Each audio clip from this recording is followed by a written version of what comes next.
Well, welcome into the True Man podcast. I'm looking forward to today's discussion because, a few years ago, I realized that if I was going to have the most productive day I could, that it was going to require me to make a massive shift and really create a morning routine, which I did. And I think this is a great topic for us to address. So let's talk with somebody who has addressed this topic. William, welcome to the show, Ryan Cote. He is the owner of Morning Upgrade, a business dedicated to increasing the awareness of personal development through blogs, podcasts, and a book that we'll talk about, and morning routine cards. He's also co-owner of his family's marketing agency and a real estate investor.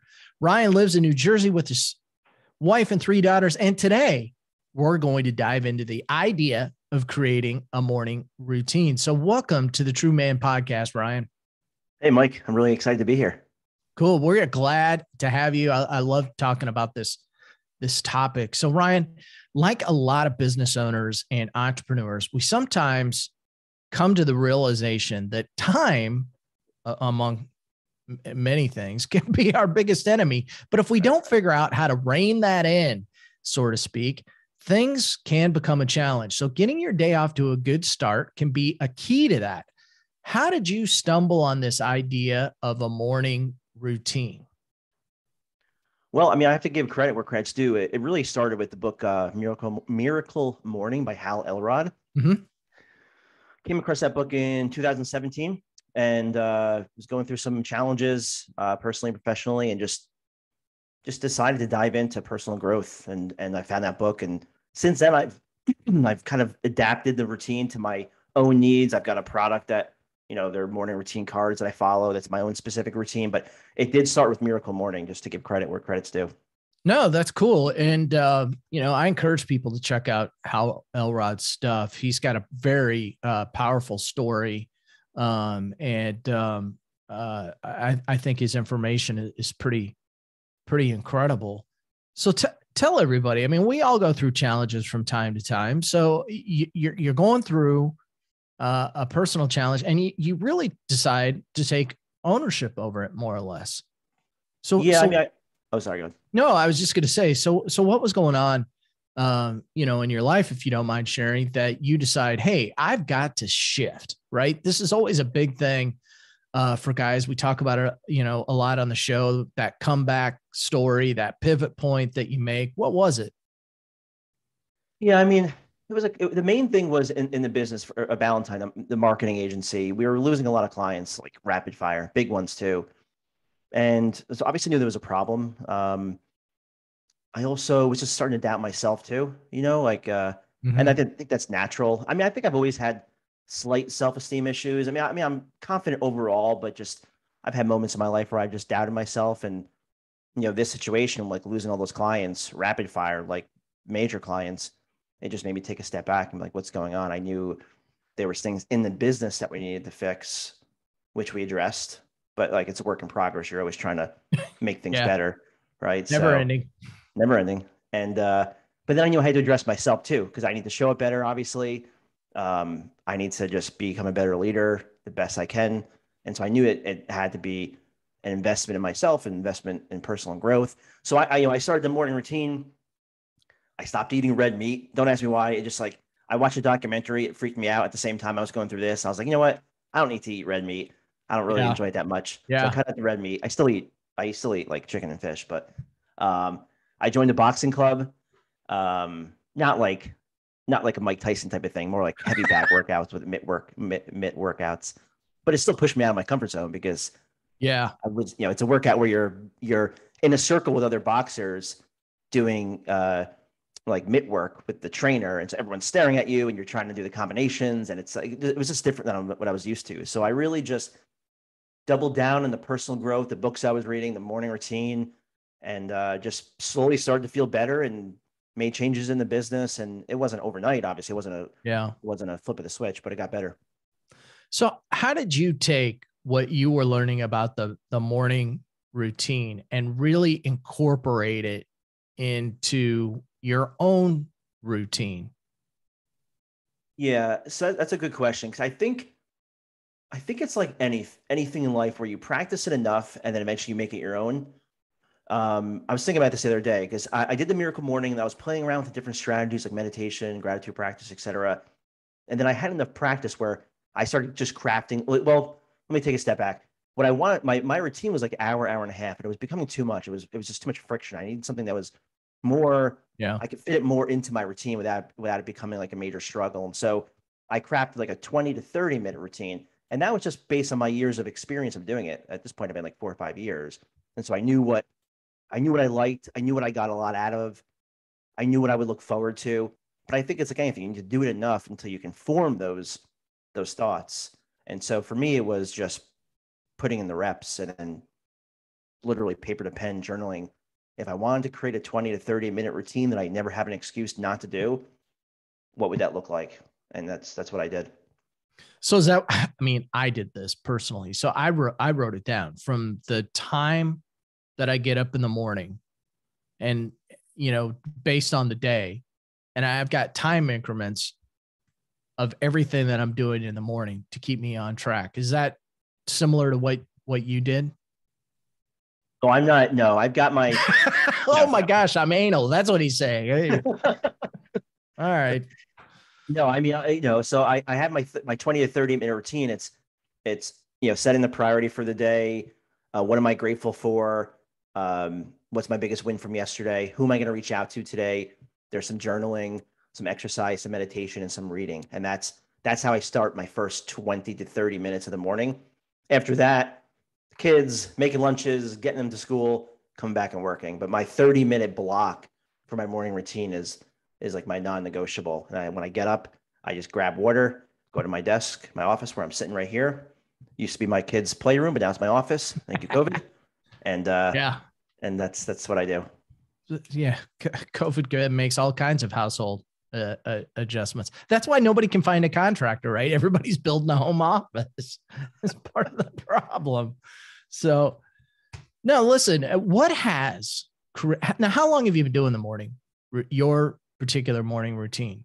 The one I'm at now, I think 6 months. And I've only missed maybe 2 or 3 days in those 6 months. But how long have you been practicing this whole morning routine? Oh, gotcha. About 5 years. Okay. So you're well entrenched into this now. I mean, it's a solid habit. So yeah. For somebody who might be challenged, they're listening to this now and they're like, I can't roll out of bed any earlier than I already do. Like, what would you say to them is like the benefit of, even just carving out an extra 30 minutes a day? So if you get up at, 6, get up at 5:30, what would you say the benefits have been that you've experienced?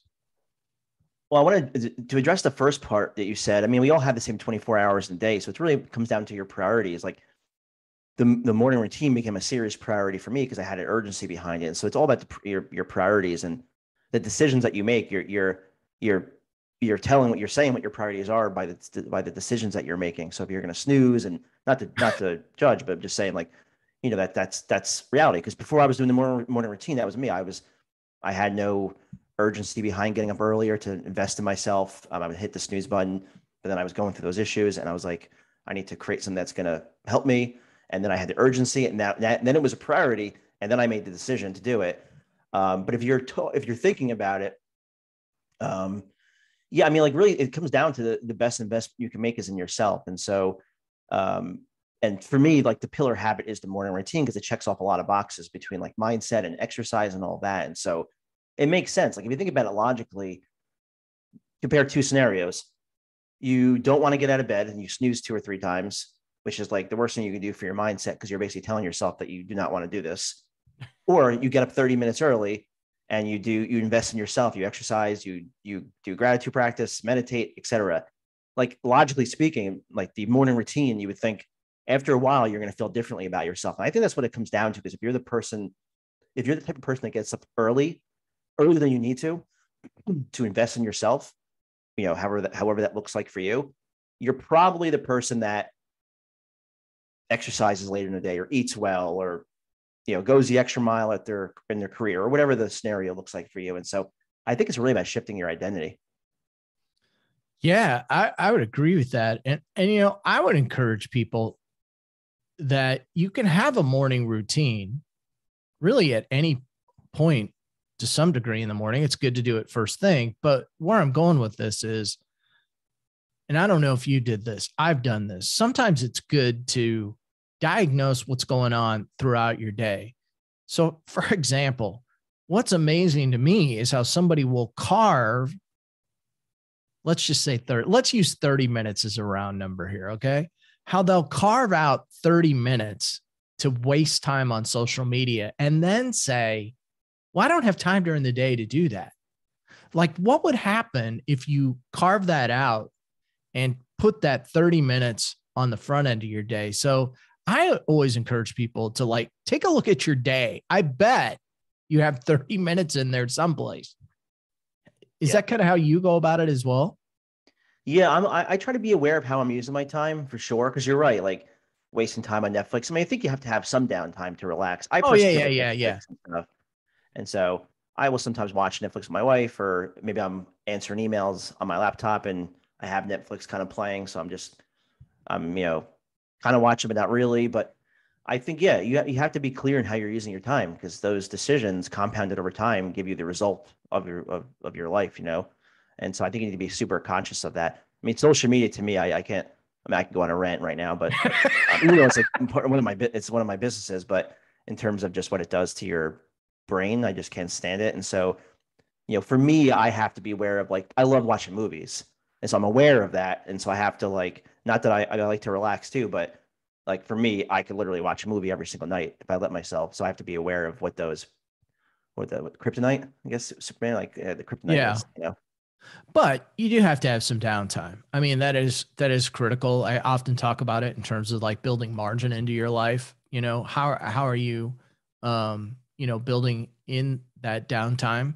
I mean, is that something that, you think about in terms of routine? Downtime? Yeah. Yeah. So what's on my mind right now, actually, it's funny you say that. I'm not perfect with it yet. I'm actually not perfect at all with it yet. So I'm just thinking about it. So just to be transparent, but I'm going through a course right now called Optimize, and it's about personal development and whatnot. It's a 300-day program. And one of the things that they're talking about, or they're trying to get you to do, is a digital sunset. So 1 hour before you go to bed, no electronics, no TV, no computer, no phone. And I fail miserably at that right now. But it makes sense to me. Like, no electronics, no stimulation, 1 hour before I go to bed, spend time with my wife, with no phones, God forbid, no TV, a book, whatever it looks like. It makes sense to me that would be very good for my sleep and my mental health as I drift into sleep. I just haven't been able to nail it yet, but that's on my radar right now. Yeah, it's funny you say that. I mean, it was just last night. My wife, how many times have we done this? Oh my gosh. My wife said to me, she's coming to bed, and she said, okay, I got to get up early tomorrow morning because I got to handle an email I just looked at. And I'm like, well, why did you look at your phone? I mean, it's like 10 o'clock at night. Why did you do that? And we've all done this. You talk about kryptonite. I mean, that'll kill you, right? Because then you start working on it at 10 o'clock at night. And I don't know about you, but man, I struggle to sleep after that. It's funny you say that, Mike, because going back to that story where I felt like the clients, I mean, the sky was falling.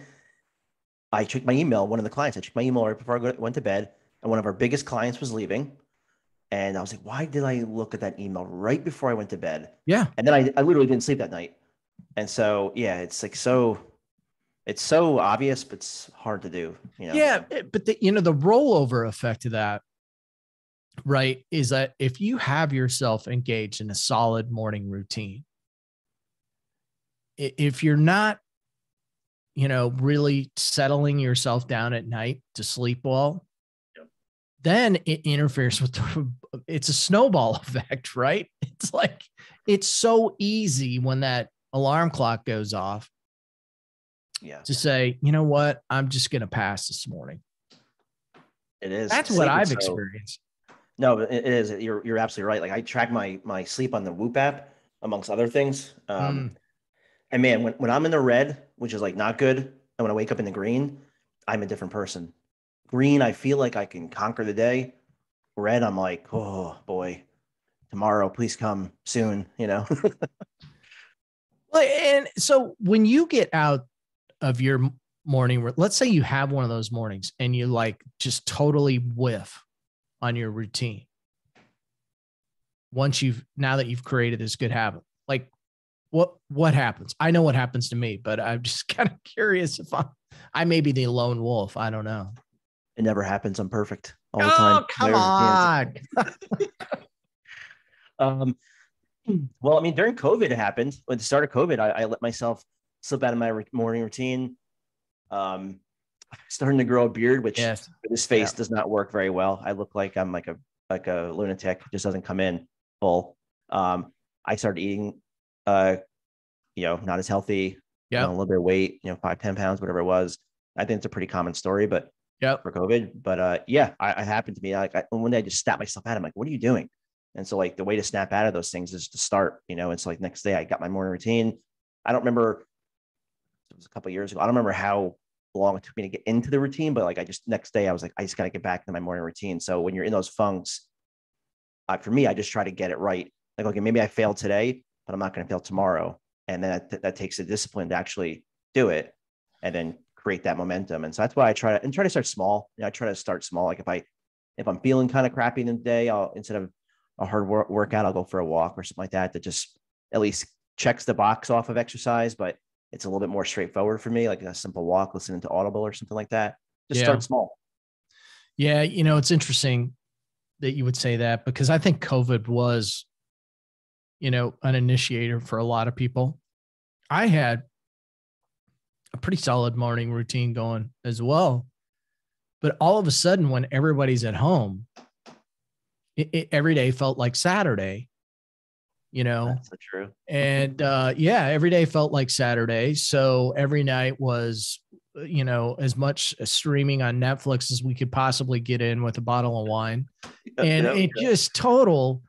And I think my workout started, maybe at 3 or 4 o'clock in the afternoon. It just, nothing felt right, and I hope everybody's getting back. You gave some practical tips. You just got to jump in and go. Yeah, take action. That's the I only way mean, to fix it.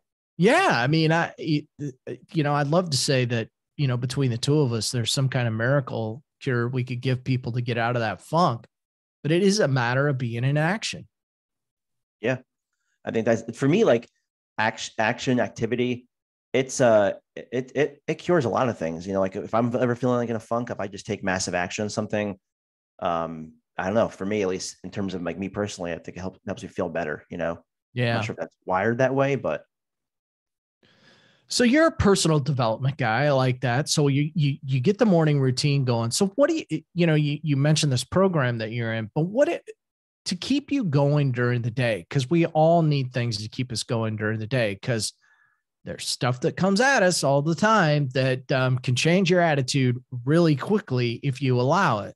So what are some tips that you have had success with that can help you or help somebody who may be listening right now to just pause in a moment when things look like they're going sideways and adjust and move on? yeah, I like this topic a lot. It's hard for me. I'm not a very confrontational person, not like timid, but I just prefer things to be okay. Prefer not to deal with issues. And so for me, I've had to really change my mindset, and it takes work. It takes reinforcing the concept and just accepting it. But I've come to just accept challenges. Like when you have things going on, like you're doing things, like the byproduct is you're going to have challenges. And so I've Mm-hmm. rewired my mindset to expect them. Not that they don't get me a little bit flustered when they happen, but I expect them to happen. So when they happen, I'm like, okay, well, I knew this. I knew there was going to be something, coming around the corner here. Now I just have to deal with it. And so, and then look, the meditation, the gratitude practice, it helps me keep myself a little more grounded. I don't get so worked up like I used to. I may feel a little bit anxious over it, but I very quickly get myself back to back to center and just be like, okay, I got to work through this. And I also hired a coach, was it last year? It was a mindset coach. It was like it was like a 3-month thing.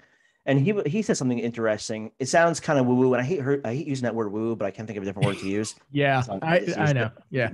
Whenever I hear it, I hate it, and then I use it. But Yeah. I gotta think of a better word. But he was saying when you feel like that anxiety coming on, just like stop and pay attention to it. Like just stop and like put your focus on that feeling, and then usually it dissipates. Because if you don't, it can become like a screaming toddler. Like the parents know, the kid won't stop screaming; it'll just get louder, and you have to pay attention to that toddler, pay attention to those feelings, and then it dissipates. That's been my experience. It doesn't mean try it for yourself, but that's worked for me. No, but that's really good because, and I commonly talk about this because I've had to do a little bit of work around this, right? So, let's pick on an easy one, just getting angry, right? I mean, so many, and I always say guys, but there could be women listening, but I mean, there's so many guys that we have this conversation around anger. And I think for a lot of us, when we feel something that triggers that, we just like, we go with that, right? Instead of pausing in the moment to acknowledge that, steam might be building up here and I may need to uh, stop, Take a break. just Yeah. 1 or 2 seconds. And so it sounds like one of the things that you've been working on, and I encourage this as well, is meditation so that you can hit that pause button is what I love to call it. Cause that's the key right there. Just, and I always say 1 or 2 seconds could make a huge difference. Yeah. I like you say that because it made me think of something when I meditate, when my mind wanders, like my phrase is come back. I don't know why I settled on that, but that's like my phrase to myself. Like my mind wanders, I say come back. I don't say it, I think about it. And then it brings me back to, like they say, the center, like back to your breath. And so Yeah. it works for me too. If I feel myself getting flustered, come back and then meaning come back to like my breath. I heard an interesting thing too. In one of the podcasts I was listening to is like the feeling of like when you're nervous or anxious, it often is the same feeling as excited. And so it's just with different context behind it. And so they've had a lot of luck by when they're feeling that way, just to remind themselves or to say to themselves that I'm excited. And it can sometimes shift your mind because your mind doesn't really know the difference. And so I've that's been fairly successful too, actually. That's actually really interesting. I never really thought about that, but as you were saying it, I was like, yeah, the feeling's the same. Yeah. It sounds crazy. Like I sound like a crazy person saying that, but try it. It's actually like when I heard it, I was like, ah. And then I tried it a couple of times, like, wow, that actually kind of worked because it is the same feeling. And I actually do feel kind of better now. Doesn't mean the problem's gone away, but the way you feel about it has changed. Well, And I just agreed with you. So now there's two crazy people doing a podcast. How about that? see, we're not crazy. No, it does make a lot of sense to me. And I relate a lot of things to sports. So like, golf, a lot of times, like I'll get really excited about playing golf. And so then I have to figure out a way to like calm down because it's not exactly a sport where I need to get jacked up for it. Not like playing football or something like that, which, oh, and by the way, I haven't done, and I don't even know why I mentioned it, a long time. But you're still an athlete though. Well, I like to say that I am. My wife, you've seen the advertisement, right? Where I think it's Progressive, where the guy says, I'm an athlete. And she goes, you tripped over a basketball. Right. And he's got a cast on his ankle, because he tripped over the basketball. Yeah. I used to be a sprinter in high school. I would make it to like the state sectionals. I was Me like too. barely. Really? Yeah. But then once I got to state sectionals, I was like competing against grown men. I guess they were the same age as me. They didn't look like it, but supposedly they were. And but then like I don't know, maybe it was like 5 years ago, 10 years ago. I was down the shore at the beach. And my brother challenged me to a race on the beach, like a sprint. I'm like, oh, well, I'm like a sprinter. I'm an athlete. I could do this. And not only did I lose, but I tore my hamstring in the process, fell to the ground at the finish line. That was pretty sobering. So, the minute you said you were running on the beach, I knew it was not going to end well. And this is, and let me tell you, as you get older, it gets worse. This is why I've gone into, there are certain things I've retired from. How about that? I'm putting it kindly. And challenging somebody to a sprint race is one of them. Especially with no warm up. Yeah. Yeah. But that it is good. I listen, I do think that sometimes thinking that way, it is a very powerful mindset thing, right? Because even though, I've crossed over the 50 threshold, I still feel very young. And I think that's an important thing to continue to do in order to be in a good mindset, Like, I don't want to feel old. I want to feel young. No, 100%. My grandmother lived till she was 96. Ooh. And I think a big part of that was she was like a kid. She had Bud Light Lime beers in her fridge. She played card games with her friends. She went on bike rides. She had a lot of friends, a lot of family, a big social life. And I don't know. I feel like there's something to it, like what you just said there. Like the way you feel about yourself, the way you think about yourself, and then the actions that you take. I think that's huge. I agree. Yeah, it is definitely a mindset thing. And so speaking of stuff like that, talk to us about one of the things you created was the morning routine cards. Talk about that a little bit, because I'm a big believer in journaling. I'm a big believer in getting things down on paper. And because, all of a sudden you're using a lot of different senses. It's not just in your head. It's something you've written down. It's something you can visualize. So talk about these morning routine cards. Yeah, thanks for asking, Mike. So with Morning Upgrade, my mission is to raise the awareness of personal development and morning routines. I've got the blog and the podcast, like you mentioned, where we talk about this kind of stuff, which I love talking about. I also love doing it. And so when I created my morning routine, I mentioned before, the priority for the day, the gratitude practice, the win from yesterday, who I'm gonna recognize, some journaling, exercise, and meditation. I condensed that into like a 20 to 30 minute routine, and I created cards to help facilitate that. I mean, you could just use a notepad or notebook and just write down the questions, but I wanted to literally create a process or a system, or an experience is probably the better word to use, out of it. So every morning when I grab my water, I grab a card, like I do it myself. I don't know if you can see that, but I grab a card from my shelf behind me, and I sit down at my desk, and I pen to a little paper, and I answer the questions, I check off the boxes, and by the end of the day, or the end of the routine, I've got a fully filled out card, and I know I've done what I said I'm going to do. I feel good about it. And so for me, it's very therapeutic, pen to paper. It's an experience. And so I started selling the cards because I want more people to benefit from it and have the same experience. And so that's why I created the cards. Well, out of curiosity, because I use a planning system, so I not as well as I should, of course, but I use a planning system, and I get a lot of gratification about going back throughout the day and making sure I've got everything checked off, and that. How do you refer to that card during the day, or do you? Yeah, I do. It's always sitting by me. So like for the priority list, sometimes it's one to three things, and then who I'm going to reach out to. Sometimes it's one person, sometimes it's a few people. So I always have the card on my desk where I'm working, and then I'll look at it throughout the day to see, okay, I said that was a priority. Did I do it yet?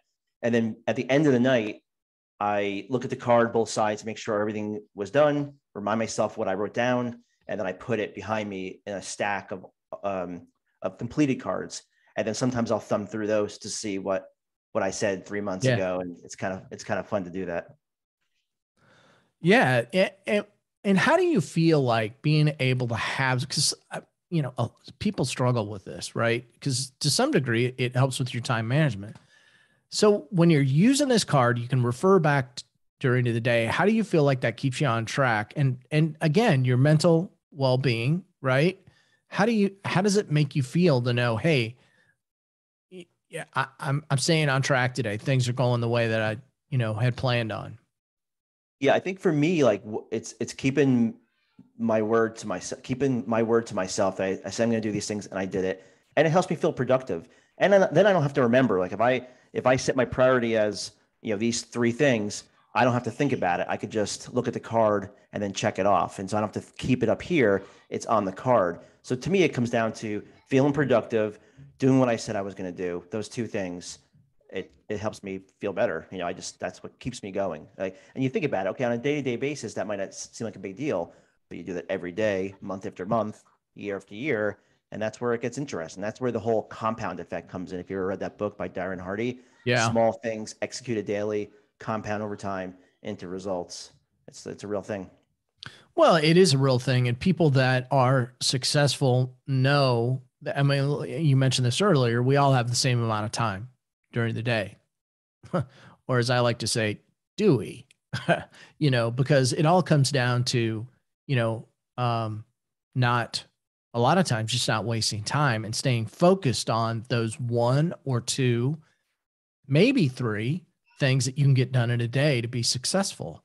Right. And so developing a tool, whether it's using, routine cards or a journal or a planner or whatever the case may be, is one way you can do that, because you can refer back to it and in a moment go, you know what, this is not a priority right now. I need to shift back. Yeah.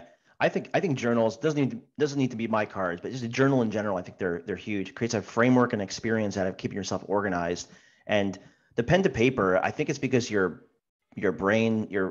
you can write slower than you can think, and so it kind of slows you down when you have to write it down. Pen to paper as opposed to an app. That's why I prefer pen to paper. It just slows me down and it creates an experience out of it. But I think everyone would benefit from a journal type product, either a productivity journal or a morning routine journal or whatever the case is. It's been a little bit of a personal development hack, for lack of a better word. I agree with that. Little known secret, something I'm working on right now. We'll see how it goes.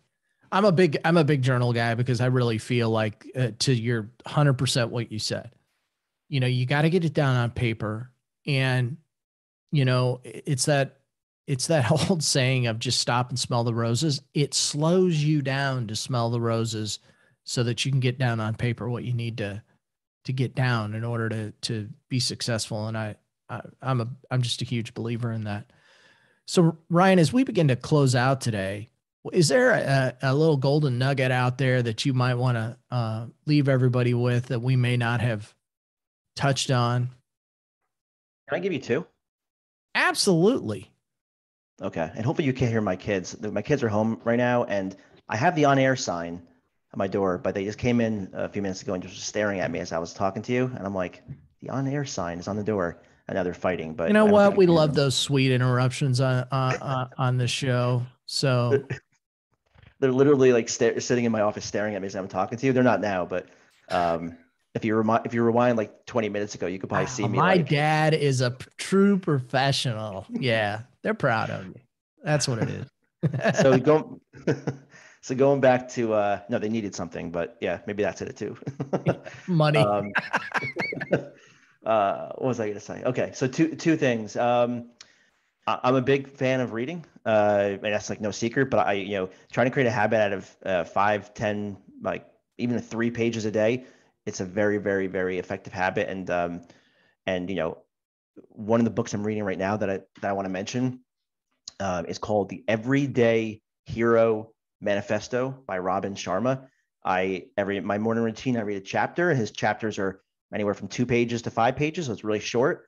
It's such an amazing book. It's like all his personal development, personal growth, experiences, learnings, thoughts packed into this 400-page book with very short chapters. So I read a chapter every morning, and that's been it's easily gonna be my number one favorite book, as of right now, at least. I've heard So good that's things about this book. you have heard of it? Yeah, it Yeah, came out last year. I've heard good things about this book. Yeah. Yeah, it's right behind me, and it's that's the first thing I wanted to mention. Not necessarily reading as a habit, because that's pretty common advice, but this book specifically. And then the other thing I want to mention is masterminds. That to me is probably my number two behind the morning routine. My number two personal development strategy is masterminds. I'm part of three. And, it could be called group coaching. It could be called coaching, I guess, too. Like the concept is getting together with people every week, every 2 weeks, whatever the cadence is, and, being vulnerable, coming with a full cup, getting advice, giving advice, working on problems together, just growing together, holding you accountable. I've got 3 of them. And that to me has been one of the more transforming things for me in terms of my personal growth. Wow. I couldn't have ended the podcast any better than that. I do think reading should be a part of people's routine because there is so much amazing stuff out there around mindset, and masterminds are simply the best way to go. A lot of people would say they're, not networking groups. They are, to some degree, only better. That's an excellent point, because they are, like, you tend to, like, a lot of the guys in my group, they do business together, but there's not the pressure of doing business because you're not really there for that reason. You're there to grow together, and sometimes the byproduct is you do business together, but there's not the pressure of that, as one of the requirements. Yeah, absolutely. So, I love the fact that you gave those 2 out. So give the listeners an opportunity to, and we'll put, this information in the show notes. How can everybody get a hold of you so that they can maybe find your book or the routine, the cards that you do? How can they get a hold of you? Yeah, I'll give you a few websites, or a couple websites. Morningupgrade.com is Morning Upgrade. That's where the book and the cards and the blog and the podcast and whatever else comes in the near future is going to be. So morningupgrade.com.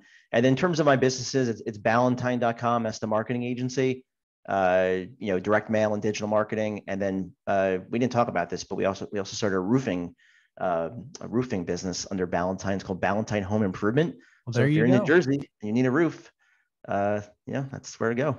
And we all do. A roof is a good idea. A good quality roof is a good idea. No leaks. That's awesome. Well, Ryan, it was awesome having you on the show today. I just love this whole idea of morning routine. I think it's important. I think it's healthy. I think it's something that anybody can do, but it's certainly a choice that we all make in a mindset issue. So I appreciate you coming on and talking with us more about that. So yeah, I appreciate it, Mike. It was fun. It was really fun doing this. I hope everyone got a couple of nuggets from it. I'm sure they did. Thanks a lot, Ryan, and take care. Thanks, Mike.